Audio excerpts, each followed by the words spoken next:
Hello, welcome to Excel class. My name is Glenn Harris and I'm a certified technical trainer and Office Master instructor.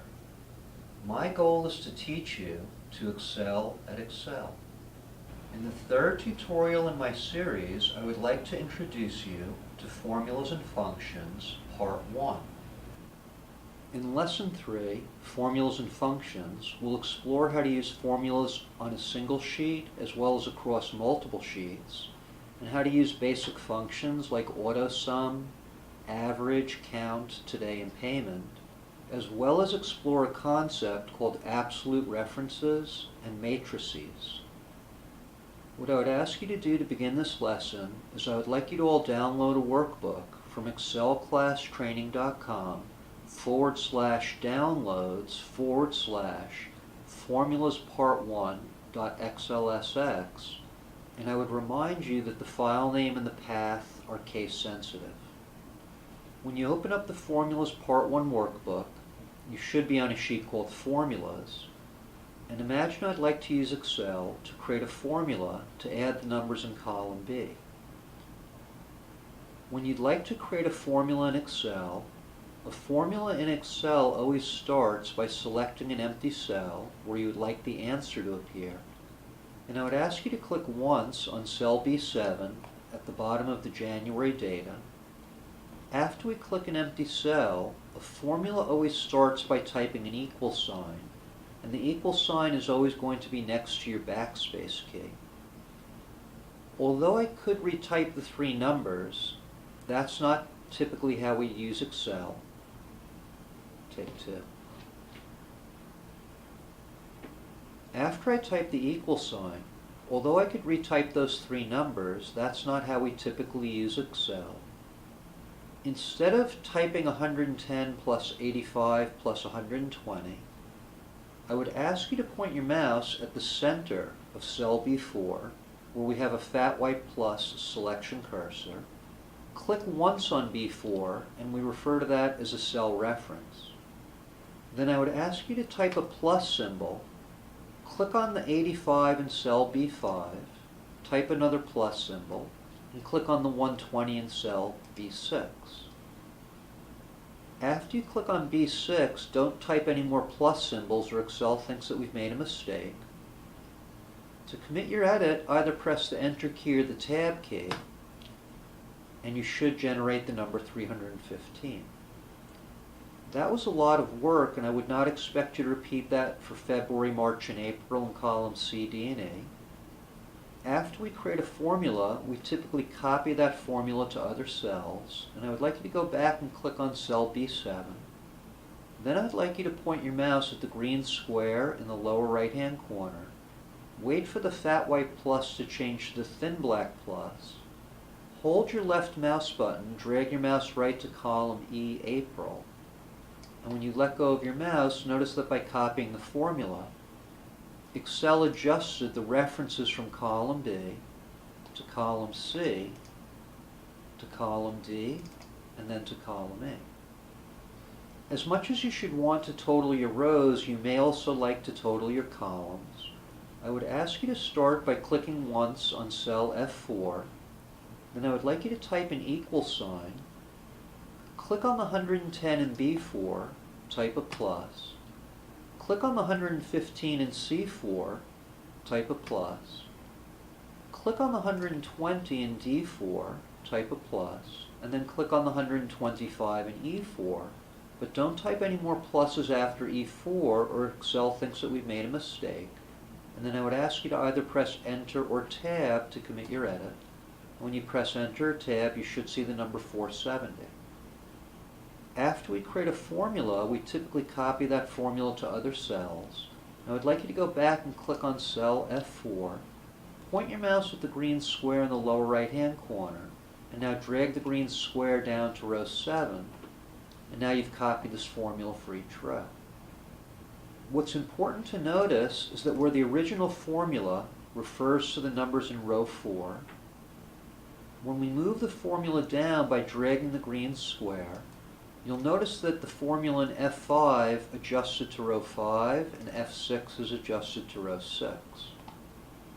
These are referred to as relative references, and what a relative reference means is that when we move a formula, the references to the cells in the formula are adjusting relative to the direction of the movement of the formula. Realize there are times we don't want the cell reference to change. I'd like you to click once on cell G4 below the word % of total, and imagine I'd like to divide each of these regions' totals by the grand total in F7.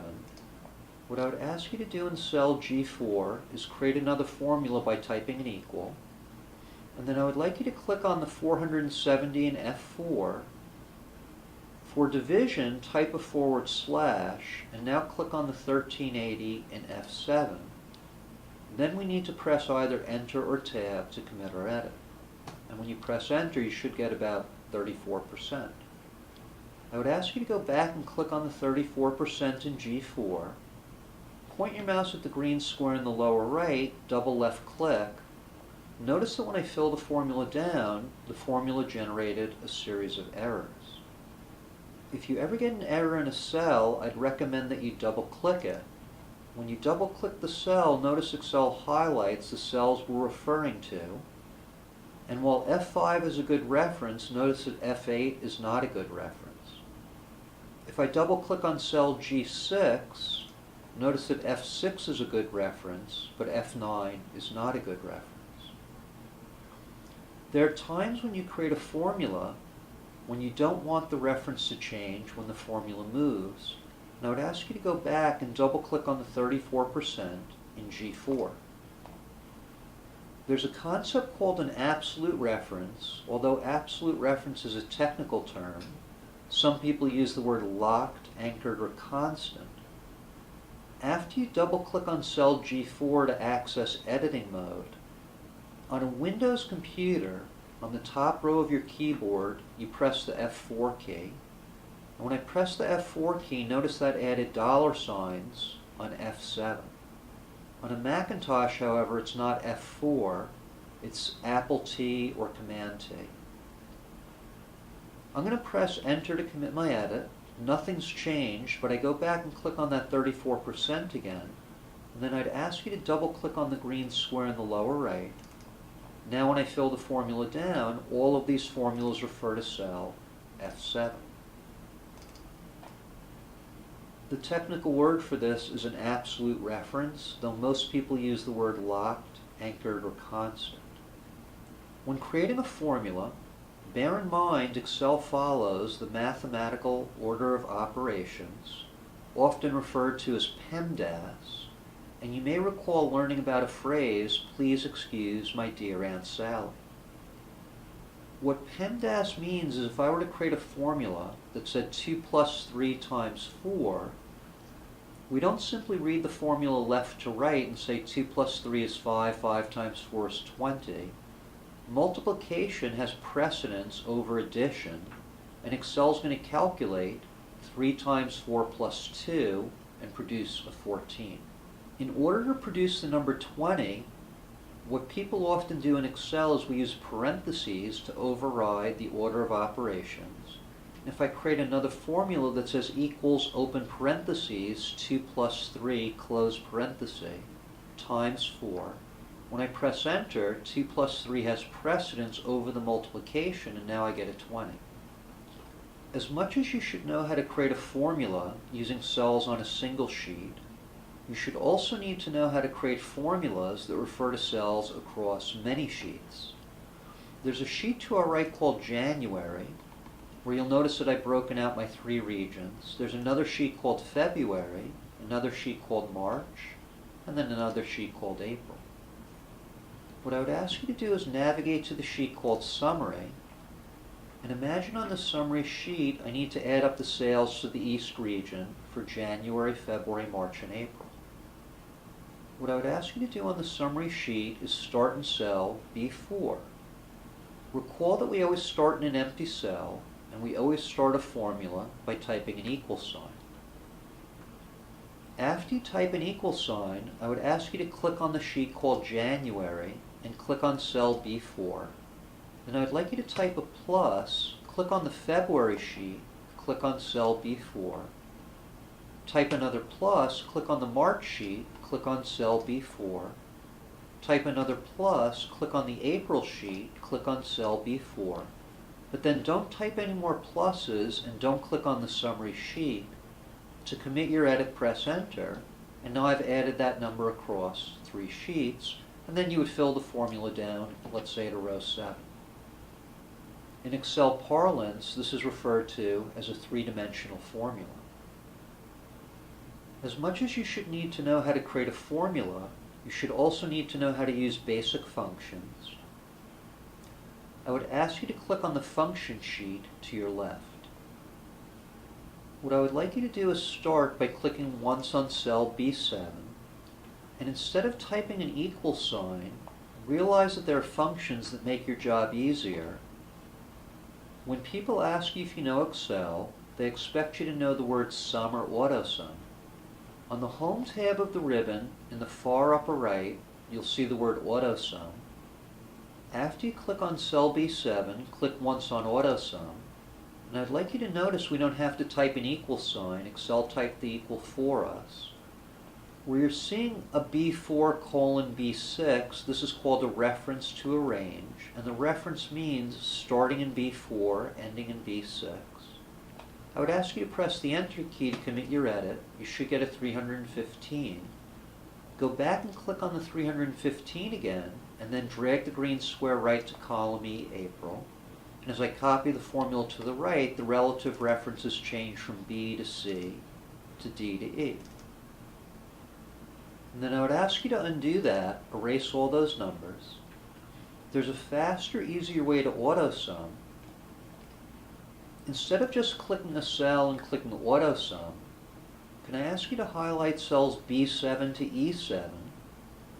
And a shortcut to Autosum is on a Windows computer. I can hold the Alt key on the bottom row, and while holding the Alt key I tap the equal sign, and Alt equal sign is a shortcut to Autosum, and what you're seeing here is called Autosum pre-select. I highlighted the empty cells I wanted to sum into prior to using Autosum. Now I don't have to press the Enter key, and now I don't have to drag the green square. In this example, we're letting Excel guess which numbers to use. Excel's performing what we call a lazy search, and I would ask you to undo that. We could also Autosum by forcing Excel to use specific cells, and what I would like you to do is once you've erased the numbers in row 7, I'd like you to point your mouse at the center of cell B4, where you see the number 110. Hold your left mouse button in the center and drag down and right to E6. Hold the Alt key and press the equal key. And by pre-selecting the numbers, that forces Excel to sum the data to the row below me.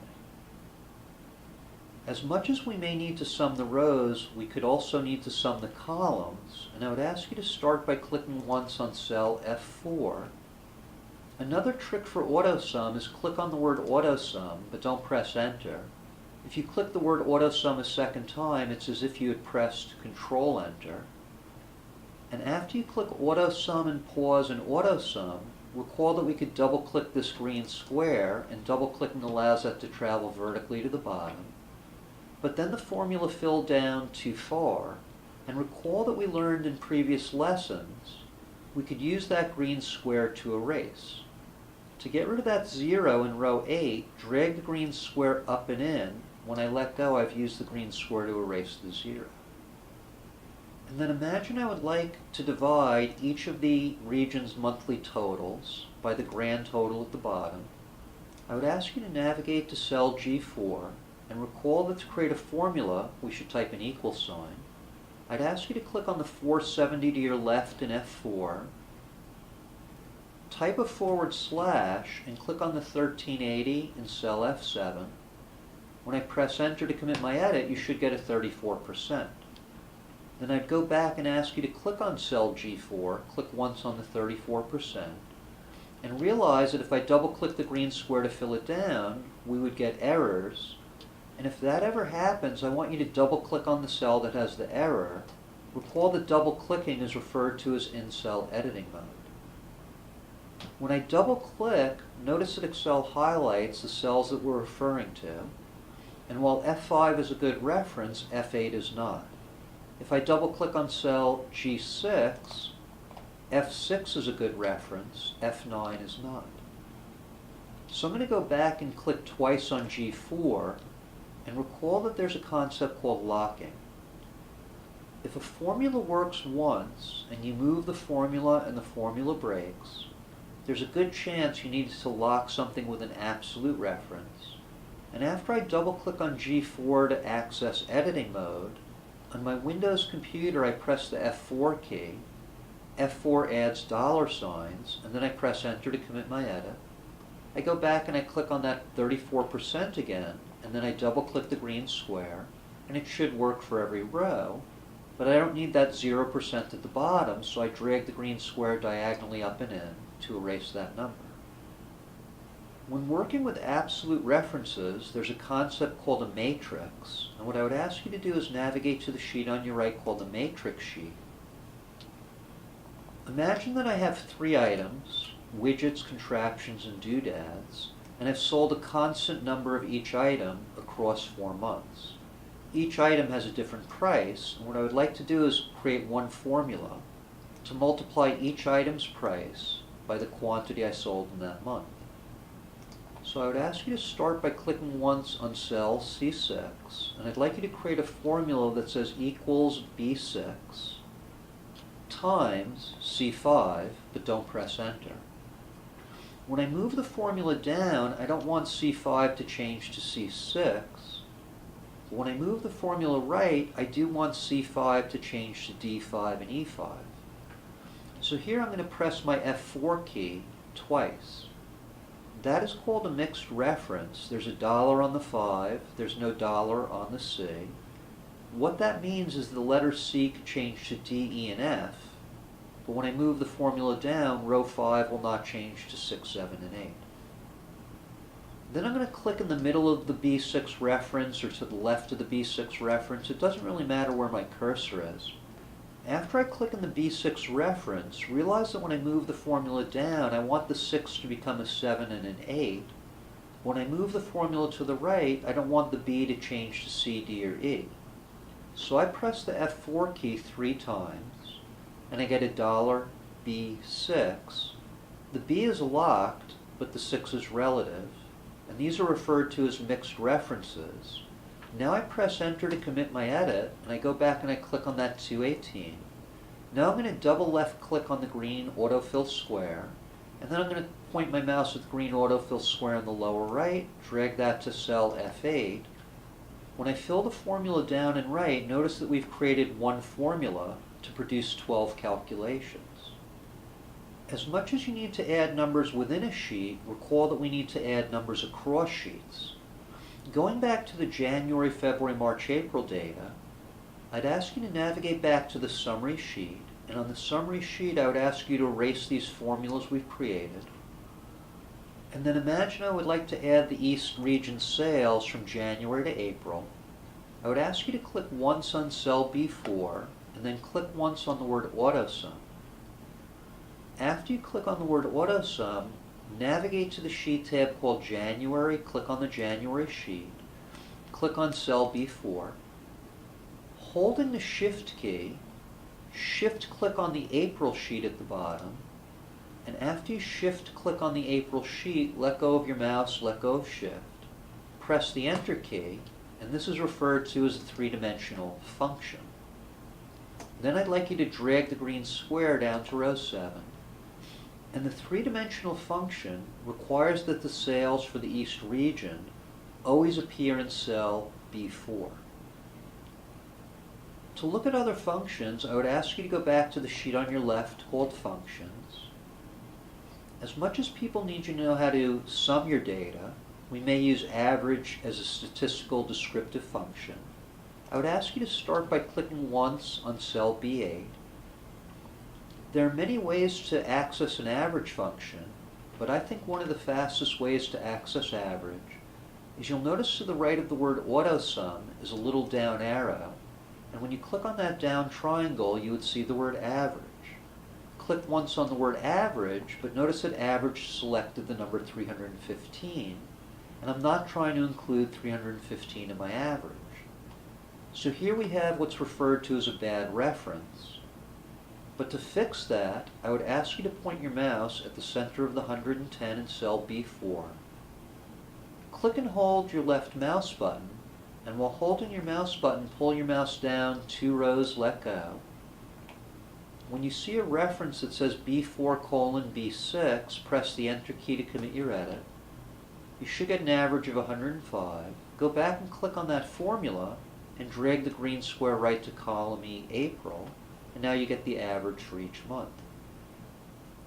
In Excel, there are other functions beyond sum and average, and realize that the majority of our functions are hidden under the FX button, meaning insert a function, which I could also access from the Formulas tab of the ribbon, but I would typically recommend you spend the most time on the Home tab.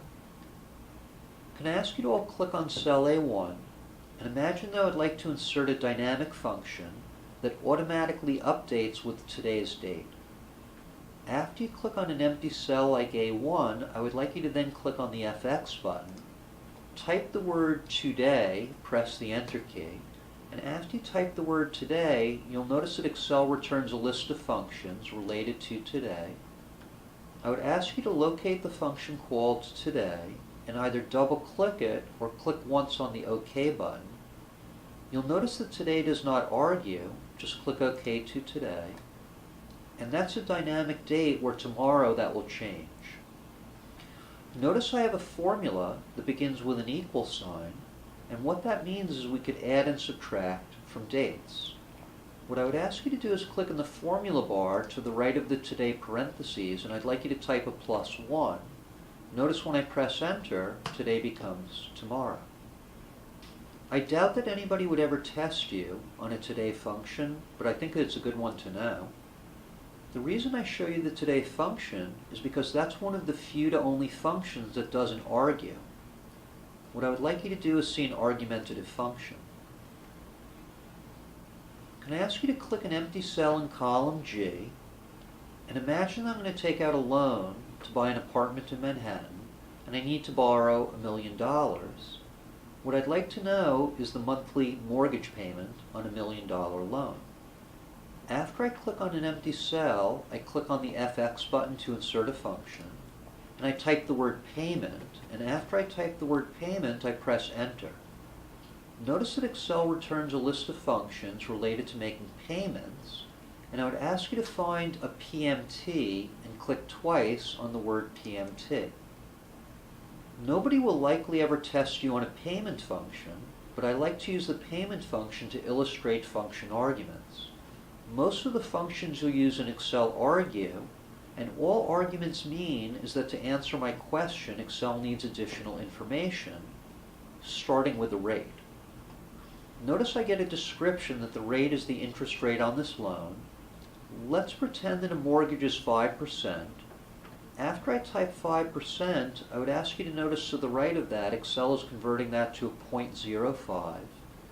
But also understand that 5% is an annual interest rate, and I have to make monthly mortgage payments. Microsoft gives you an example that says divide by 4 for quarterly, but what I'd like you to do is do divide by / the number 12, and by dividing by 12, we refer to that as changing the basis from an annual basis to a monthly basis. And notice that out here to the right, Excel is showing me the result of that calculation. Then I would like you to click in the second argument, NPER. Notice in the description, total number of payments on the loan. Typical mortgage has a 30-year term, so I type 30.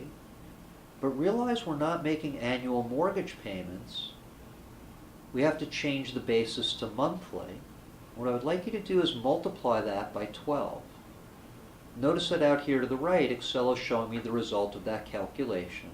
And you could have also just typed 360 is how many mortgage payments I'll need to make. Then I would ask you to click on the third argument, the PV box. You'll notice the PV stands for present value. That's how much money I've borrowed. and I would like you to type a 1 with 6 zeros but no commas. After you type a 1 with 6 zeros, you should see the intermediate result down here, 5368. And then I would like you to click OK to that. You'll notice that the result is red, meaning that the number is negative. A negative cash flow is money that comes out of your pocket. I would ask you to navigate to another cell and realize that $5,300 represents 1 month's payment, but that I have to make that payment 360 times. In an empty cell, I would ask you to do equal sign, click on the number 5368, type an asterisk for multiplication, and then I'd like you to type 360, because that's how many mortgage payments I'd make. When I press enter, notice that although I borrowed $1 million, with interest, I paid back $1.9 million. So now I would like you to practice what you've learned about formulas and functions. And to practice formulas and functions, I would ask you to download a workbook from excelclasstraining.com/downloads/formulas-functions-lab-a.xlsm. And I would like to remind you that the file name and the path are case sensitive. When you open up the Formulas Functions Lab A, because you've downloaded the file from the internet, there's a good chance that macros are not enabled on your computer. If you see a yellow pop-up bar, you need to click Enable, and when you click Enable, that would open up the Question 1 window. The question asks you to click on cell B4 and create a formula to multiply 2 times 4. Recall that we always start by clicking an empty cell. Formulas start by typing an equal sign. I'm going to do B2 times B3, though it's also acceptable to type equals 2 times 4, and then I'm going to press the Enter key, but I don't yet submit. The second part of the question says click on cell D4 and create a formula to divide 4 by 2. So here I'm going to type equals 4 divided by 2 is also acceptable, but realize that people would typically expect you to refer to cells D2 divided by D3. You press Enter to commit your edit, and that's when you would click Submit your answer. Question 2 is a 3-part question. It starts by asking you to click on cell C7, and now I'd like you to use Autosum to add up your assets. Recall that I click Autosum, pause Autosum. Then I'd like you to click on C11 to add up the liabilities, and I click Autosum and I pause, I click Autosum. And then in C13, the equity is a formula, not an Autosum. When you hear the word formula, that should trigger that I need to type an equal sign. And I'd like you to take C7 minus C11. When I press Enter, that's when you would click Submit your answer. Question 3 asks you to navigate to cell C2 and create a formula to divide each of these states' sales by the total sales. So after I click on C2, I type in equals. I use B2 divided by B8. But notice that the question says use absolute references as needed, which should cause you to stop and think for a moment. Before we fill the formula down, I don't want B8 to change to B9, B10, B11. And recall that to lock B8, I would press the F4 key to convert this to an absolute reference. And now I press the Enter key to commit my edit. I go back and I click on the 31%. And recall we learned in previous lessons that you could double-click the green square to fill this to the bottom. That's when you would submit your answer. Question 4 asks you to navigate to cell B9 and use an average function to average your sales, but when we average, don't include the total in B8. Recall that to access an average function, to the right of the Autosum I click the little down arrow, and I click on the word average. But after I click average, notice that Excel's included the 2 million. That should not be part of your average. I point my mouse at the center of cell B2, and I click and hold the left mouse button. I drag my mouse down to B7, and I let go at B7. That's when you would press Enter to commit your edit. Submit your answer. And question 5 says navigate to cell B1 and insert a today function. You'll recall that to access a today function, I would use the fx insert a function command. I would type the word today. I click twice on the word today, and all I need to do is click OK to arguments. Today doesn't argue, and that's when you would submit your answer. You have to click OK to well done to continue using Excel. And to continue practicing formulas and functions, I would ask you to download a workbook from excelclasstraining.com/downloads/formulas functions lab-b.xlsn. I hope you found this tutorial helpful, and I look forward to your comments and feedback. Thank you.